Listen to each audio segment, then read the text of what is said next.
Так, меня зовут Владимир, вот моя пресс-карта. Пресс-карта, присаживайтесь сюда.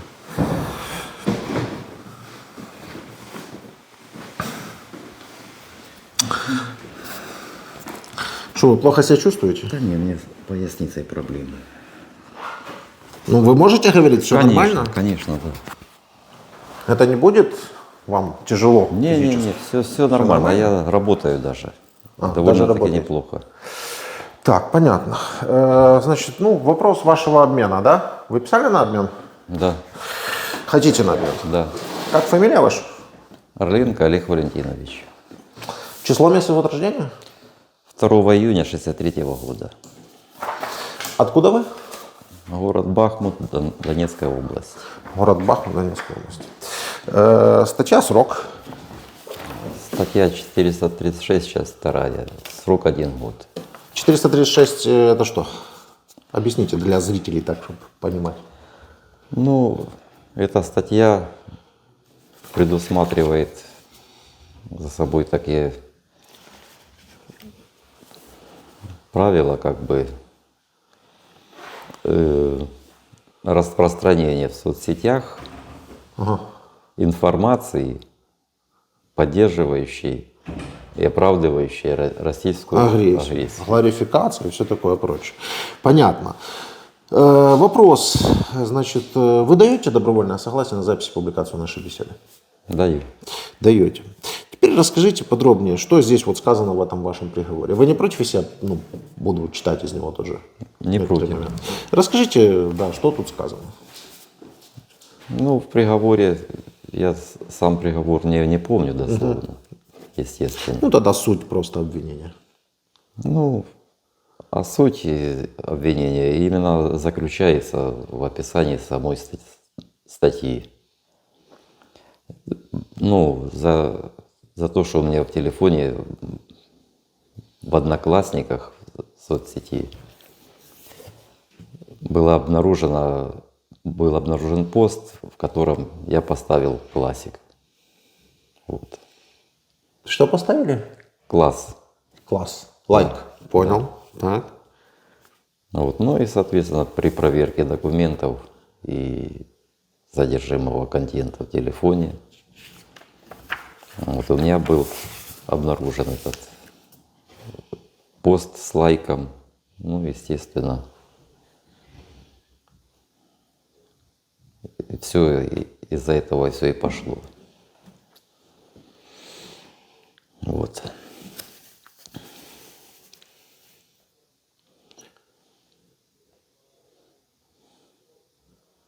А что было написано в посте? Ну, я Который был дословно не лайкнули. помню, там при пожаре что-то российский солдат спас семью, по-моему, даже, может быть, многодетную. Но я уже точно не помню. Ну да, примерно так. В общем, это и есть гларификация, то есть показывать их как героев. Вот что вы делали.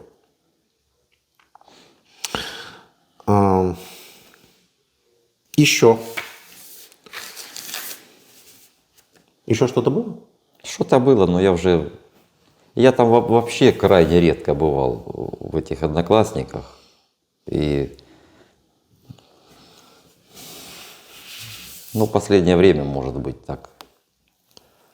Несколько дней кряду позаглядывал. А так вообще я в них не очень-то.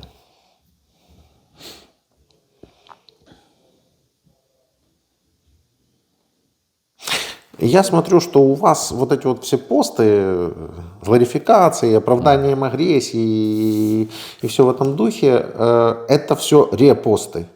То есть вы делали репост, поширивали. Так? Лайкали, Ну, поширивали. Сами вы, короче, не Мне, писали. как бы ни о чем вообще не говорит. Репост это или... Я понял. просто... Сами вы не писали этих Нет. постов. Нет.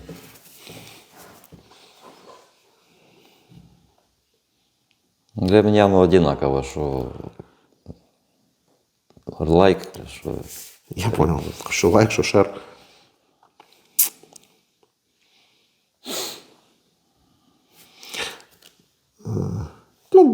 Я не буду зачитывать все эти посты, которые вы распространяли и лайкали, потому что в этом вообще нет никакого смысла.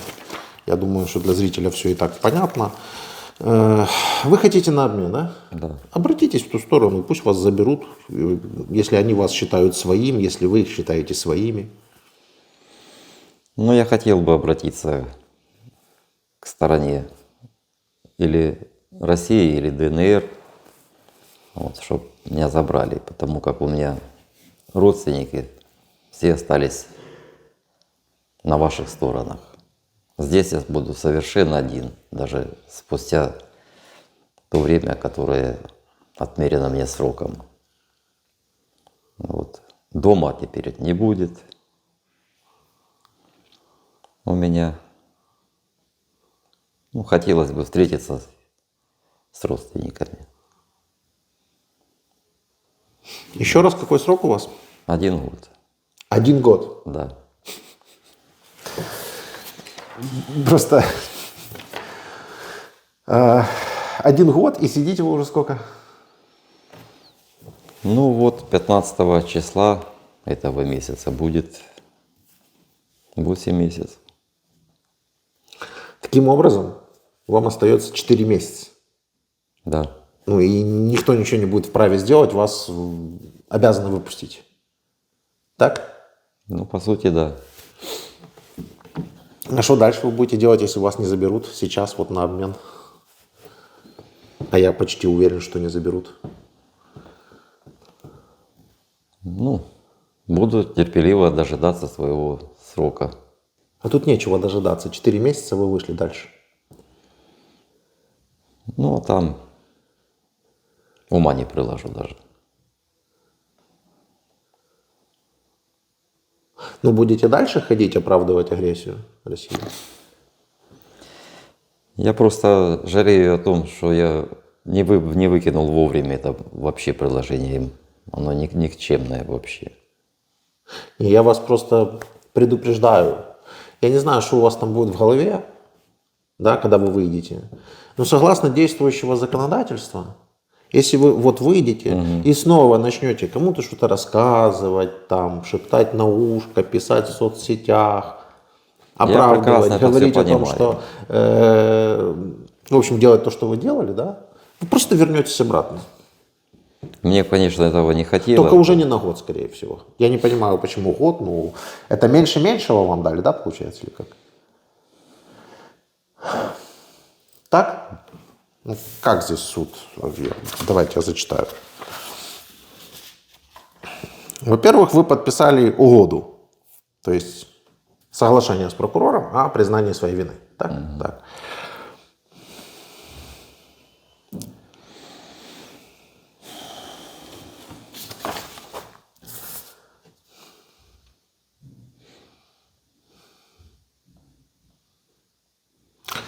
Ну, я так понимаю, что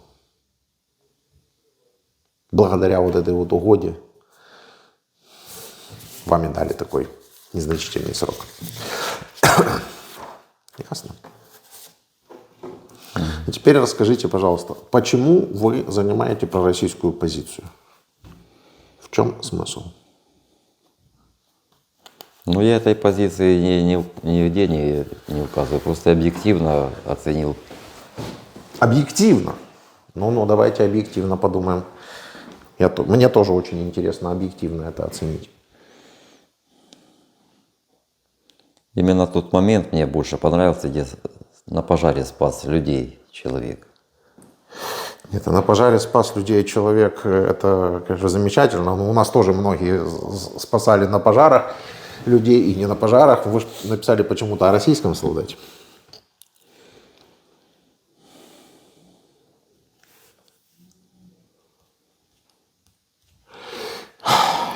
Вы поймите, важно понять мотив ваших действий. Да? Мы же не просто так ради того, чтобы поговорить. Ради того, чтобы понять, почему вы делали то, что вы делали, почему вы мыслите так, как вы мыслите.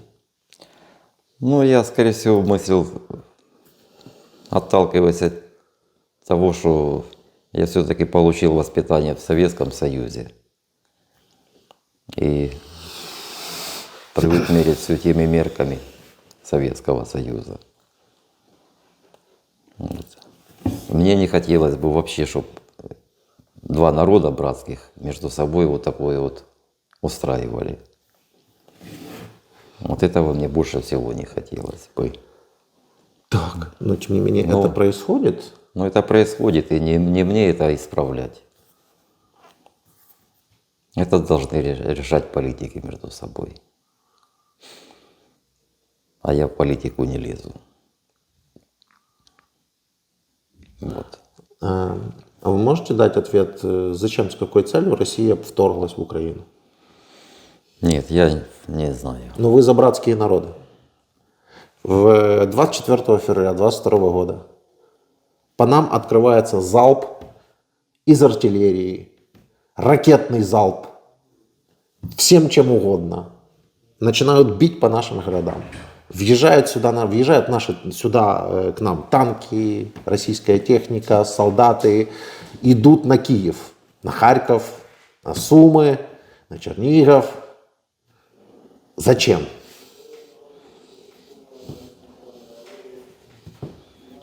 Не знаю. Вы же говорите, братские народы. Вот зачем этот братский, в кавычках, народ поехал убивать украинцев вдруг?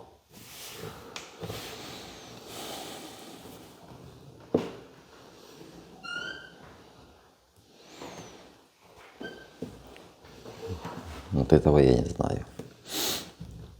И тем не менее, в этой ситуации, когда это все происходит, как вы говорите, объективно оценив обстановку, вы начали рассказывать о том, что российские солдаты молодцы, там кого-то там они спасают, да, что-то они делают. И представляете, если бы они сюда бы не пришли, то не нужно было бы никого и спасать. И вот тот вот Марат или Мурат, о котором вы писали, который якобы кого-то спас из пожара, и пожара бы не было бы.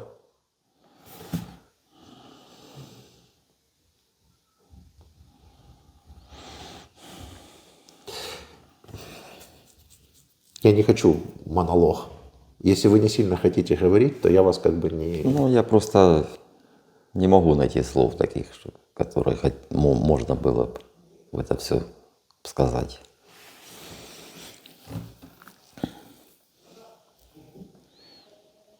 Ну, скажите хоть что-нибудь, хоть как-нибудь, вот, как от себя, от души, как говорится. Ну, вот это все происходит, то, что происходит. Ну, мне хотелось бы, чтобы это побыстрее все прояснилось и закончилось. А что нужно прояснить? Что еще не прояснилось? Ну, видно, что-то политики не могут договориться между собой. Значит, что-то им не прояснилось, не все не понимают друг друга. Не, ну одна страна пытается захватить другую страну. Что значит политики не договорились? Мы же не на границе в чистом поле где-то стали, и политики не могут договориться. Это их танки на территории нашей страны, нашего государства. Что значит политики не могут договориться? Как с ними договориться? Как вы это видите? Ну, я больше не знаю, что сказать даже. Ладно, несущественно. Давайте следующего. Зовите следующего. Идите, все. Я зовут Владимир, я журналист, вы моя пресс-карта. Мы общаемся о вашем деле и о вашем обмене. Вы писали на обмен? Да.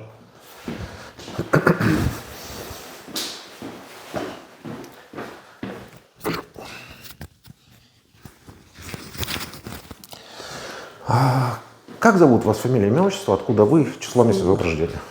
Злобин Александр Анатольевич. 1962 года рождения, 12 апреля. Село Первомайское Донецкой области и Покровского, бывшего Сенатского района.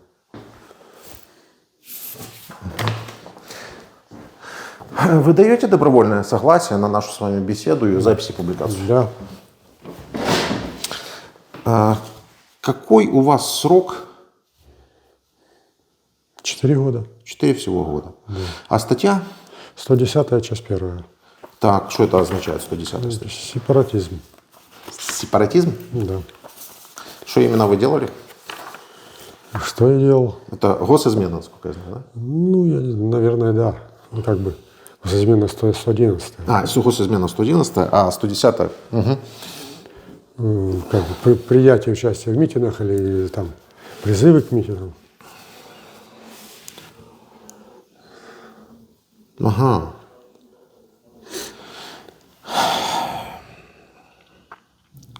Можно я почитаю ваш приговор? Да. Расскажите, пожалуйста, что здесь написано, чтобы я просто не Ну, сухо написано, не что я отправлял смс о передвижении техники и разрушении объекта. Там, по-моему, 3 смс о передвижении и 1 о разрушении. Ага. То есть вы еще сдавали какие-то позиции? Позиции нет. Позиции, у меня позиции... прилеты. Куда прилеты были? Да. Ну, это было еще, получается, февраль-март. Как бы тогда еще и законов не было насчет этого. Чего не было? Законов не было принято о том, что как бы потому что весь интернет был забит и передвижением техники, и ну. Я не следователь. Я понял. Вы Не адвокат. да. Так, а вот по поводу...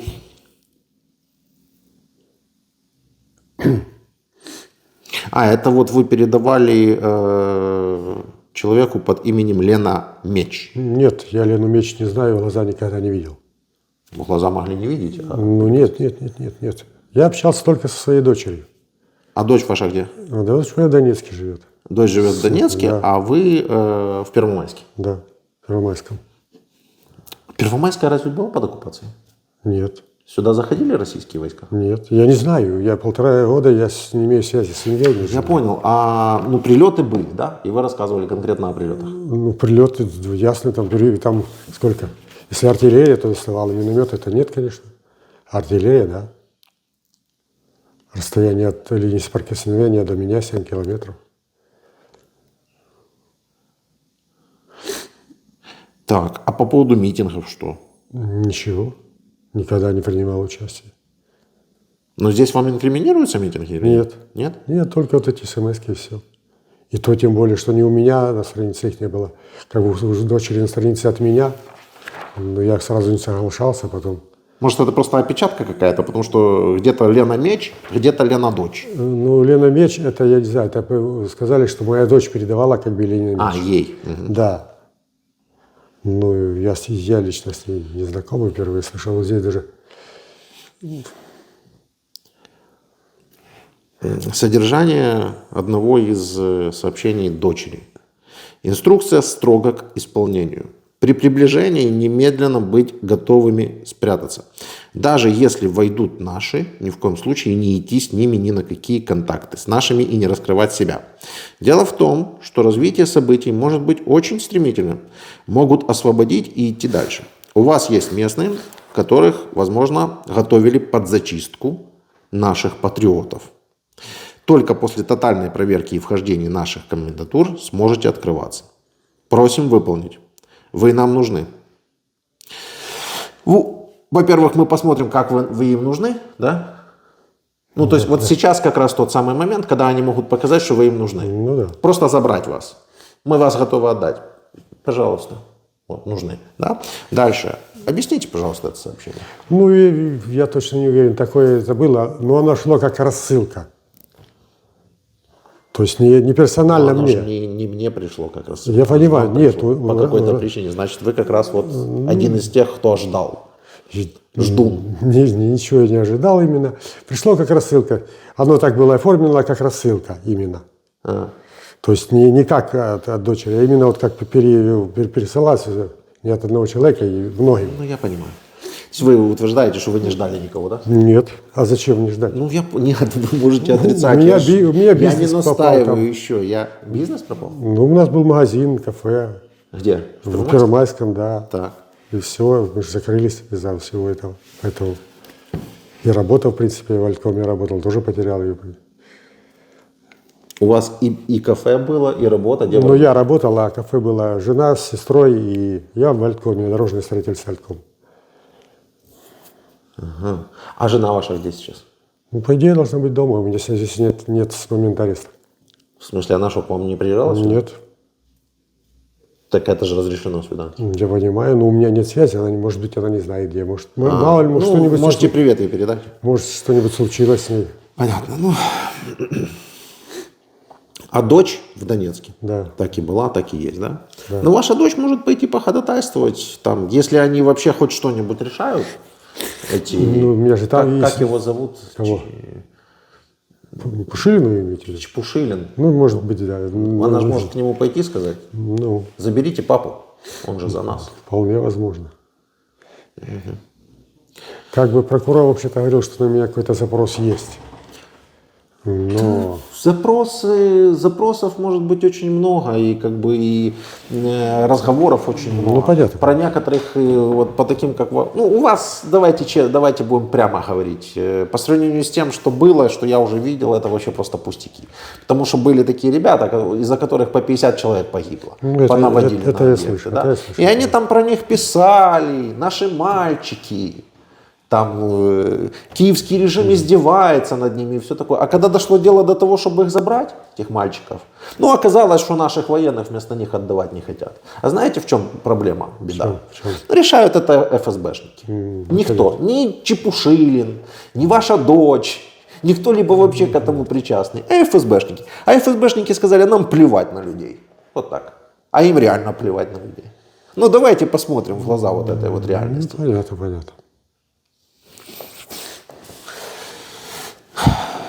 Я это специально записываю, чтобы вас туда отдать. Вы никому здесь не нужны на самом-то деле. В целом, чтобы я здесь не читал, вы будете говорить, что ничего этого не было. Правильно? Да когда ничего такого и нет, в принципе. Нет, тут все полностью, кто, проехали куда, кому передавал, говорил. Вот это, про эту Лену Меч. Тут просто на ней завязано очень много, но вы говорите. Дело в том, что я ее не знаю. Ну, понятно. Если бы я хотя бы в Донецке жил, то я давно и не жил. Иногда ездил на лечение, то, ну, детям, внукам. Ладно. Не суть дела. В общем, обратитесь, пусть вас заберут как-нибудь там на обмен. Дочь пусть вас там походатайствует, не знаю, пойдет куда-нибудь. Ну, если бы я мог обратиться, у меня нет связи ни вообще. Ну вот же, пожалуйста, пишем, публикуем публично, я же вам сказал.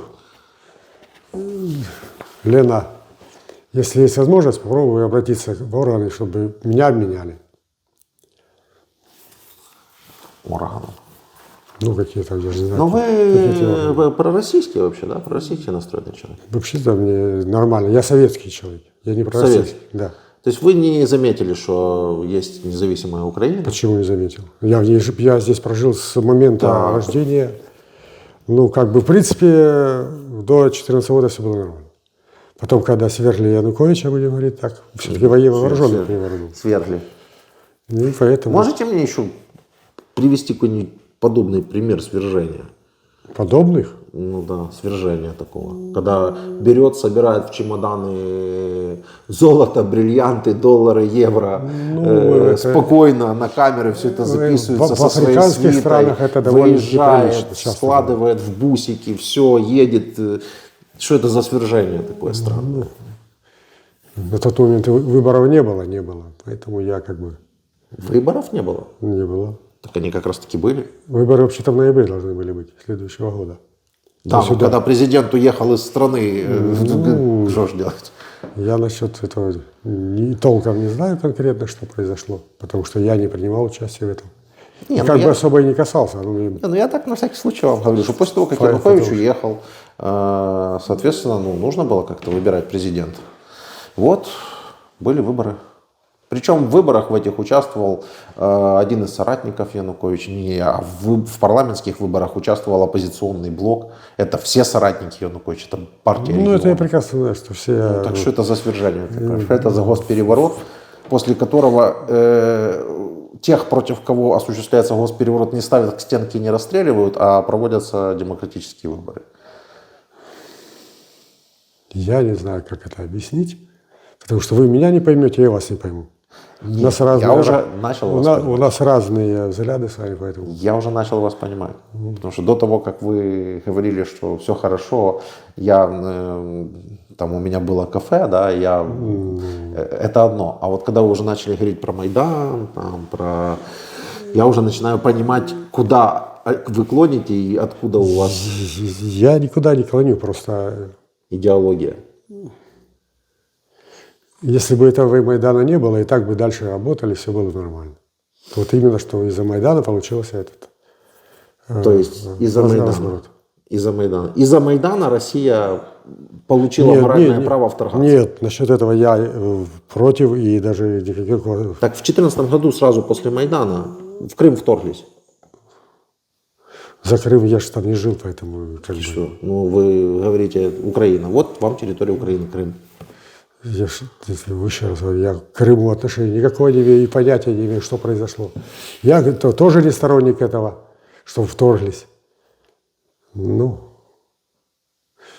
также в Крым я ездил, еще когда в КСП работал, все нормально было. Вообще все нормально было, Всё вообще нормально, отлично было. да, Туда вообще все ездили, кто хотел. Да. Ни у кого никаких проблем не было. И путевки получали от КСП, все было нормально. Ну, потом тут... Но потом они вторглись туда. Да? А потом Донецк, Луганск. Знаете, скольким людям пришлось выехать оттуда? Побросать дома свои? Да я не, точно У не миллионов знаю, людей сломалась жизнь. Да, это я знаю. Представляете? Но это же не из-за Майдана все произошло. Это произошло из-за того, что Россия на нас пошла. Потому что Майдан подобный мы уже переживали. Например, помаранчевую революцию. Ну, тогда он этим не Сменилась закончился. власть, сменился вектор власти, прошло 4 года, снова перевыборы, и жили себе спокойно, как и жили. Никто никого не съел. Где-то какому-то региону чуть-чуть больше там поощрений, где-то какому-то чуть-чуть меньше. Это понятно, это все было, есть и будет. Так и после Майдана то же самое бы было. Я согласен. Прошло бы что 4 было. года, Ну, 8 лет. И... Если бы не началось то я в чем А то начинал. почему началось? Ну, я Наверное, потому что надо включить Гиркиных, Стрелковых всяких и послушать, почему оно началось. Потому что они туда позаходили. Иркин, Стрелков, как бы, вообще-то он русский, чего он туда зашел, я не знаю. Тот смысл. Представляете? А если вообще детальнее разобрать, то окажется вдруг, что все эти танки, которые туда поехали, они как бы из России, а не из шахт повыезжали. И тогда совсем картина уже другая получается. Ничего я сказать не могу по этому поводу, поэтому как бы Ну, ладно. к политике. На тот момент я к политике сильно отношения не имел, потому что была одна работа, и работа плюс хорошая, неплохая была у меня. До 14 года я работал в Пырятине, мы дорогу строили. Там, я вообще слышу, что у вас как бы вообще все нормально. И мыслите вы плюс-минус нормально. Ну, вам просто дочка подсобила на самом деле. Рассказали про несколько прилетов, получили несколько рассылок, пересылок. Она передала информацию, которую вы рассказывали, какой-то там меч. Ну и в общем-то все. А это состав преступления. Ну, понятно. Вы понимаете? Понимаю. Ну, так делать нельзя, если что. Понятно, что так нельзя. Вот поэтому я здесь нахожусь. Ну, хорошо, я надеюсь, вас заберут туда от меня. Давайте следующего.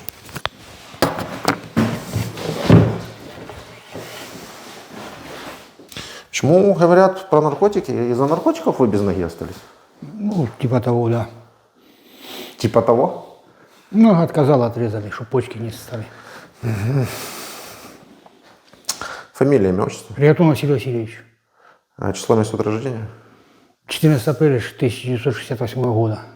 В городе Димитров. Меня зовут Владимир, вон моя пресс-карта.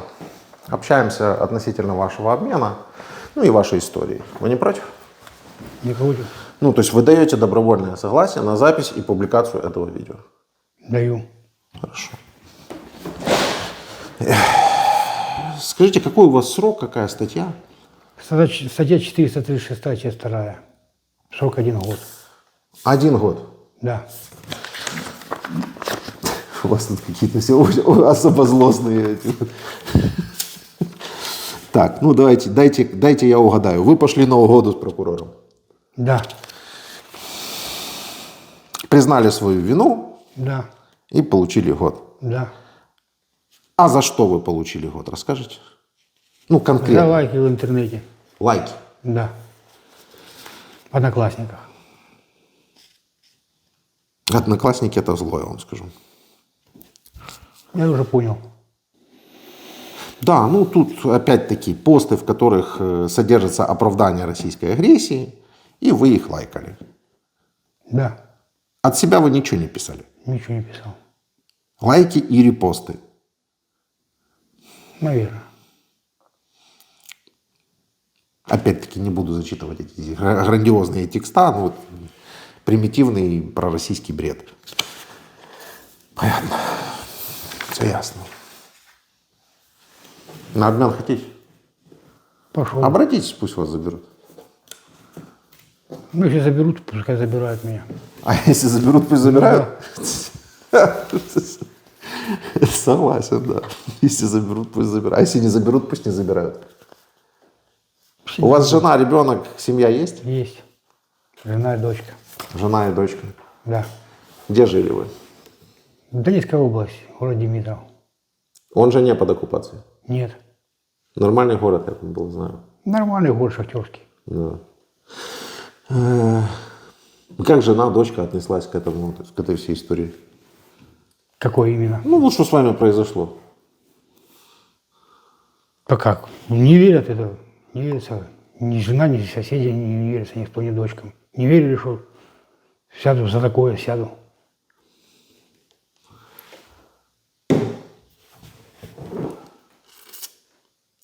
А ваши взаимоотношения вот как раз с наркотиками, они давние? Давние. Я и не пью. Вы первоход? Да. Я не пью уже лет 20, наверное, больше. Можно не пить, но, например, там колоться, не знаю. Нет. А вы вообще в завязке в Все полной? полной. А когда вам ногу ампутировали? 2 января 2019 года. А это было последствием уже Ну да. давнего употребления? То есть в Да. 19-м вы уже не употребляли? Не употреблял. В каком году в завязку пошли? Да, наверное, в 10-м. Еще в 10-м. Да. А ну что, какие-то процессы продолжались, какое-то гниение или как это понять? Мне не отказала нога. Отказала. Начали почки. Ну, такое. Вы пророссийски настроенный человек? Да никак не расстроенный. Вообще никак не настроен. Нет. А что вы лайкали вот эту вот чепуху? Да не знаю до сих пор. Ну, как сел, в интернете сел, читал, лайкнул. Бух-бух-бух. Пух-пух-пух. Ну, там все я лайкал, что там было, блин. Там же песни были, ну и все такое. Добрый совет, дружеский, можно сказать, к тем, кто это смотрит и сидит в Одноклассниках. Не, я ничего не буду. Вы поняли, да? Что я хочу сказать? Понятно или нет? Понятно. Все. Я не знаю, что вас еще спрашивать просто. Ну, мне нет смысла. Можете от себя что-нибудь рассказать? А что мне рассказывать? Мне ничего рассказать. Просто очень, очень злостные бандиты такие все. Ну, давайте следующего.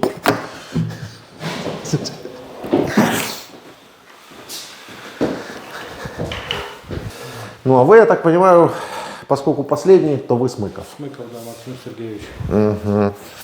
Так, подождите, сейчас микрофон. Присвою вам микрофон. Максим Сергеевич. Максим Сергеевич, какая у вас статья срок? 110, часть 1, срок 5 лет. Тоже за сепаратизм за какой-то топили его, да? Ну, в Одноклассниках с друзьями, там меня пригласили в группу, шли пророссийские репосты. Я нажал поделиться с друзьями, это расценили как пропаганда. Ну, мне сказали, типа, вы распространяли. Я говорю, я ничего не распространял в больших масштабах, это единичный случай. Ну, как бы, вину я свою не признал, но все равно меня осудили, 5 лет дали. О, видите. Компьютер, Тем, которые перед вами были, за то же самое погоду дали, потому что признали вину. я не признал вину. Значит, вы особо опасный. Ну, получается так. Вещь Наконец-то док хоть один особо разворовали. опасный. А то все какие-то не опасные. Можно почитать приговор, что тут написано у вас? Конечно, читайте, пожалуйста. Так, значит, аккаунт вы создали в Одноклассниках. Он у меня с 2005 года, это еще старый аккаунт. Даже, может, и раньше. Я не знаю, там, сколько этим одноклассникам. Ну, смотрите, давайте так. Я не прокурор, не следователь, да, и не адвокат. Но чисто вот... во-первых, вы даете добровольное согласие на запись и публикацию нашей беседы? Пожалуйста. Так. Число, месяц, год я вас спрашивал? Рождение? Нет. Скажите, пожалуйста. 3.04.1983 год. Откуда вы? Город Харьков. А, вы из самого Харькова. С самого Харькова. А семейное положение? Не женатый, живу с мамой, инвалидом первой группы. На тот момент был еще опекуном, когда меня задержали. У мамы? Да, у мамы. Да, так вот, чисто вот со стороны. Вот вы распространяете в Одноклассниках в группе про Донбасс.ру заголовок назван «Единый для России стимул сохранить Украину, но его скоро не будет». Это один из репостов. Дальше. Украинские командиры должны сидеть в тюрьме пожизненно. Тоже ваша публикация. Это не мои репосты, это чужие репосты были. Я просто нажал поделиться чужими репостами. Так это же и есть репост. То есть поделиться. Распространение. Ну и при этом у меня страница была закрытого. Она закрыта от общего доступа. Любой посторонний человек не мог зайти посмотреть на мою страницу. Ну, это как бы я не знаю, но дело в том, что вот вы, живя в Харькове, пишете о том, что Харьков русский город, только победа и все такое прочее. Я этого не писал, это чужие. Ну, это опять-таки репост. Это кто-то писал, а вы этим делились. Это один единичный случай поделился. Это. Да какой же единичный случай? Я тут могу еще 10 этих заголовков читать, я просто не хочу. Там был еще случай, один момент, это 2021 год, январь, если не ошибаюсь, старый Новый год был. Так. Я дома сидел, я не пил, сидел за компьютером. Я любил в игры играть, работал на работе, ну, то есть за мамой по уходу, но работал неофициально. И в свободное время заходил в Одноклассники, когда игры надоедало поиграть, я заходил посмотреть, что там. И когда ко мне добавился там посторонний человек с интернета, Сергей ТТ, он так был подписан, и он меня пригласил в эту же группу. И были моменты, вот на Старый Новый год мою страницу взламывали. Когда я восстановил пароль, зашел на свою страницу, на моей странице были подобного типа российские репосты, которые я не делился которыми. И вот, возможно, это одни из них. Да, я помню, что в 2021 году какими-то репостами делился. Но тут не факт, что все те репосты, которыми я делился. Поэтому мне на некоторые вопросы будет трудно ответить. Понятно. Ну, тут есть хотя бы некоторые, которыми делились вы, которые я изначально зачитывал? Ну, похожие есть какие-то. Да, ну, просто эта концепция, она как бы знакома, и ее доказатели опровергнуть. Отчеты у меня просто остались на невозможно. электронной почте, извините, что я все отчеты, я специально с сотрудникам СБУ говорил, что я могу предоставить отчеты, что мою страницу взламывали. Там написано, с каких устройств заходили, с какого города. Ну, вот такого отчета не может быть, что вашу страницу взломали. Такого не Есть, бывает. когда поделились, из каких устройств. Устройства такие, которых у меня в жизни не было. Айфоны, иусы, линуксы. И экспертизу сделали диска, которым я не пользовался. Вы же спокойно можете дать пароль от своей страницы кому угодно, и он может заходить Не, и точно так же с Linux, с iOS, с айфона, из чего угодно. Ну, делать таким эти образом мою страницу взломали, и тоже там кто-то похозяйничал. Ну, Я не не суть. распространял. Ладно, давайте остановимся на парочке вот этих вот заголовках. Вот то, что я зачитывал уже до этого, это все-таки вы репостили? Э, Давайте так, что из этого репостили вы и не вы? Что репостили за вас?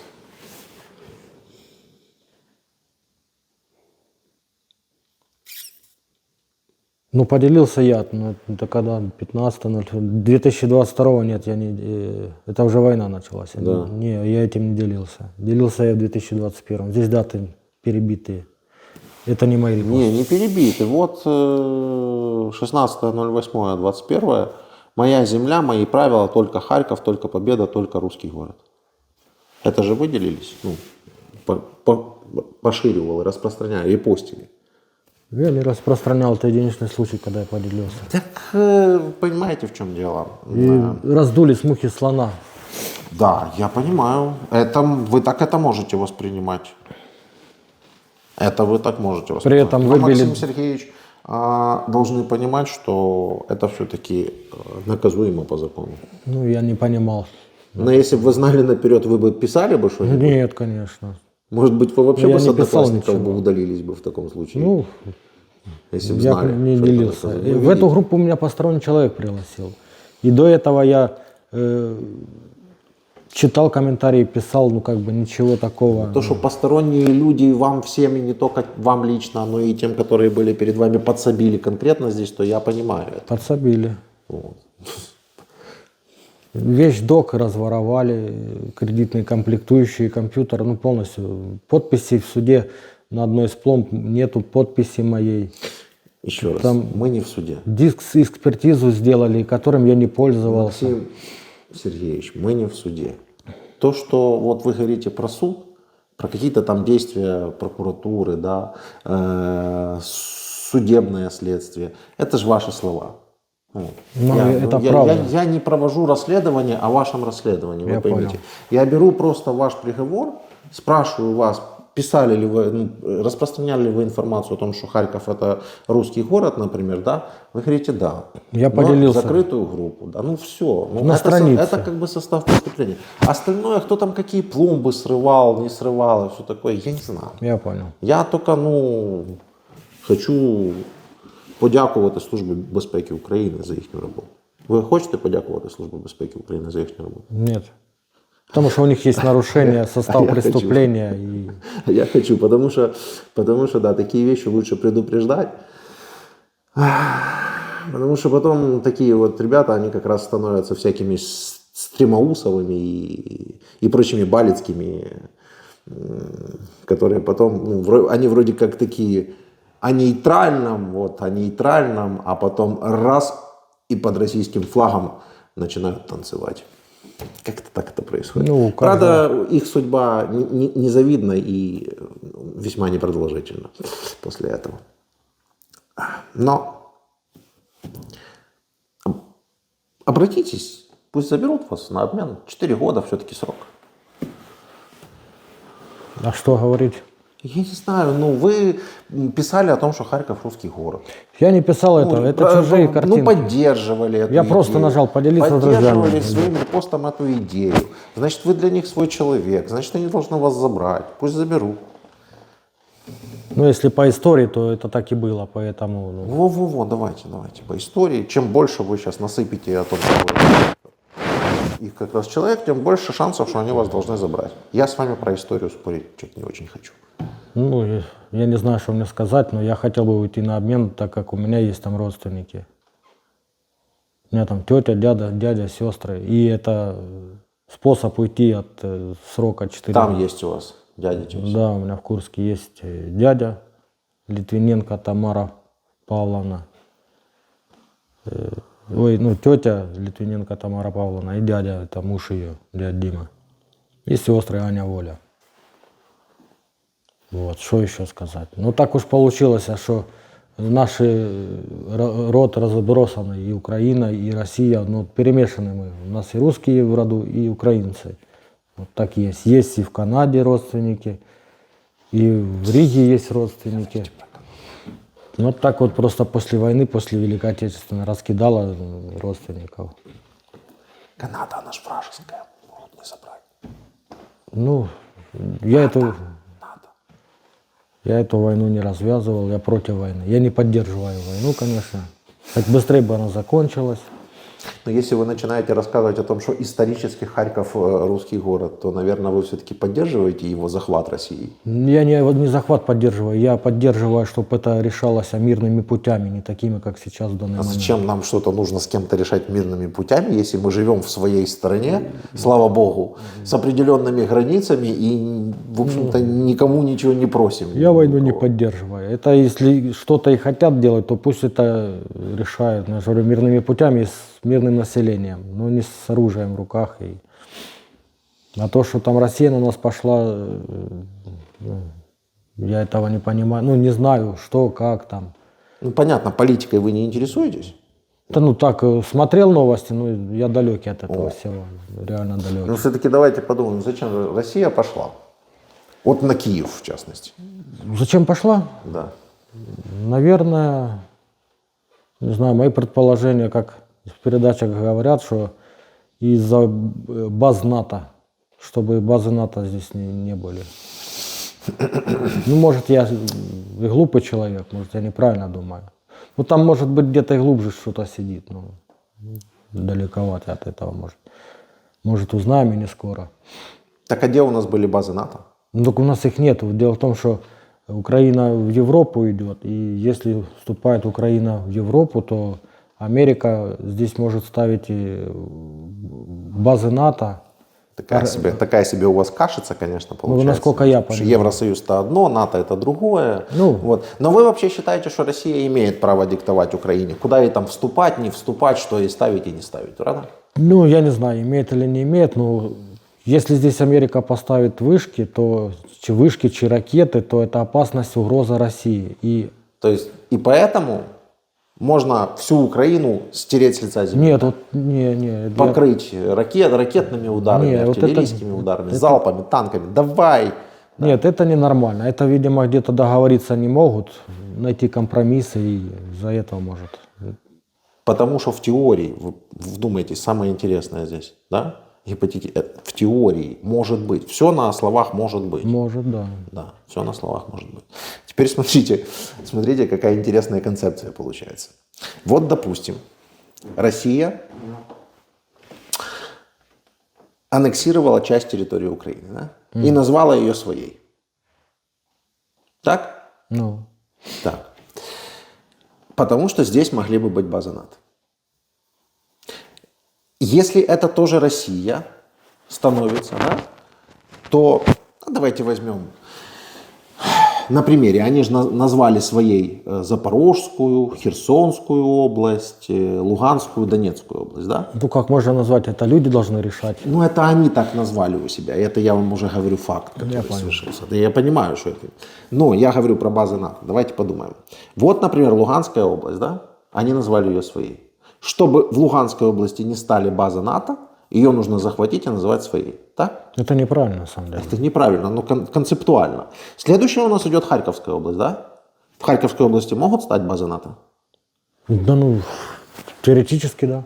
Теоретически, да. Значит, Харьковскую область тоже нужно захватить, правильно? Но это неправильная методика. Концептуально. Объясните мне, где закончится их или где начнется наконец-то их безопасность, чтобы они себя чувствовали наконец-то в безопасности. Когда дойдут до Польши? Ну, это труд. Стоп, там уже база НАТО.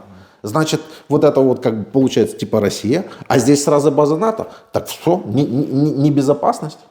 Безопасность, ну, тут небезопасно, в принципе. Ну да. Ну, все время небезопасно. То есть нужно захватить желательно всю Вселенную. Ну, за счет захватывать это неправильный подход. Ну, это ненормально захватывать. Не, ну просто при этой концепции воевать нужно вечно. Конечно. Ну, это может неизвестно пока. Но все равно рано или поздно должны как-то решать, останавливать эту войну. Ее нельзя дальше продолжать. Это это неправильная война, это не наша война. Она не нужна на самом деле. Так дело в том, что российские военные тоже так говорят, пленные, что она им не нужна.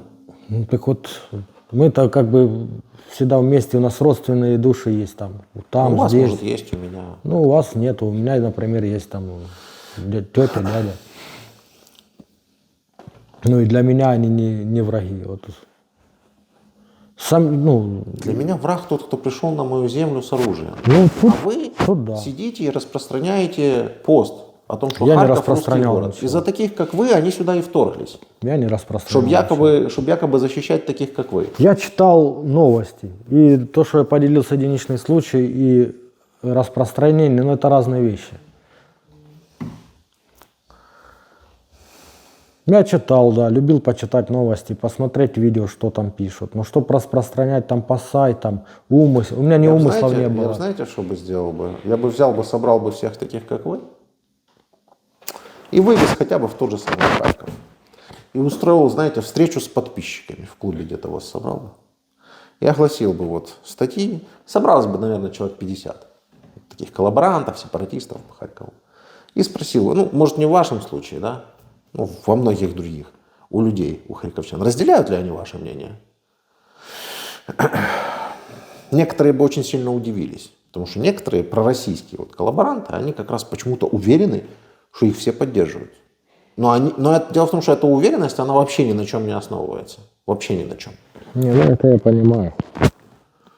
Какой-то свой мир себе придумали.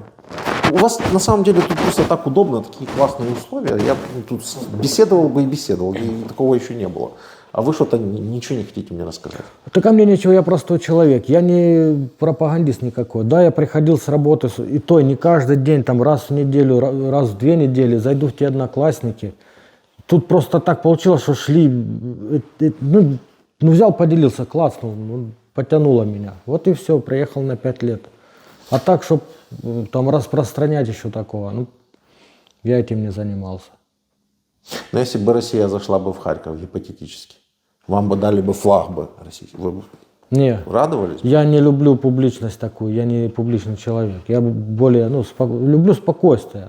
Ну, от чего радоваться? Просто если бы это официально, на официальном уровне, там, референдум или еще что-то, без автоматов, без войны, мирно это надо решать, ну, только Знаете, так. что по закону Украины По закону. референдум может проводиться только всеукраинский и на всей территории Украины. Ну, я в этом И не вообще разбираюсь. вопросы По закону территориальной только. целостности принимаются только на всеукраинском референдуме. Вот это вот вся чепуха про то, что как в какой-то области, в каком-то городе можно провести какой-то отдельный референдум, это вас кто-то обманул. Ну, я не знаю, я в эти моменты не вникал.